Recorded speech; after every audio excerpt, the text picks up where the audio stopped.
অবশেষে সেই মুহূর্তটি এলো যা আমি শুরু থেকেই ভয় পাচ্ছিলাম। ওয়েটার হাতে করে একটি ছোট প্লেটে বিলকি নিয়ে আসলো। আমার পকেটের বাকি টাকাগুলো তখন যেন শেষবারের মতো কাঁপছে। বিলের অঙ্ক দেখে আমার মাথা ঘুরে যাওয়ার দশা। আমি জানতাম পকেটে যা আছে তা দিয়ে হয়তো কোনোমতে বিল মিটবে, কিন্তু ওয়েটারকে টিপস দেওয়ার মতো কিছুই থাকবে না। আমি কাপা কাপা হাতে পকেটের সব টাকা বের করে টেবিলের উপর রাখলাম। সব টাকা দিয়ে দেওয়ার পর আমার কাছে মাত্র 3 ফ্রাঙ্ক বাকি রইল। আমি সেই তুচ্ছ টাকাগুলো ওয়েটারের টিপস হিসেবে দিয়ে দিলাম। ওয়েটার আমার দিকে এমন অবজ্ঞার দৃষ্টিতে তাকালো যে আমি লজ্জায় মাটির নিচে মিশে যেতে চাইছিলাম।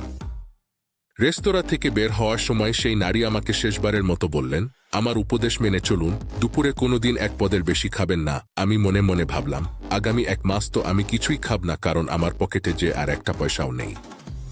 পকেট শূন্য করে তো বাড়ি ফিরলাম, কিন্তু পুরো মাস আমি কিভাবে চললাম? আর 2 বছর পর সেই নারীর সাথে আমার কোথায় দেখা হয়েছিল?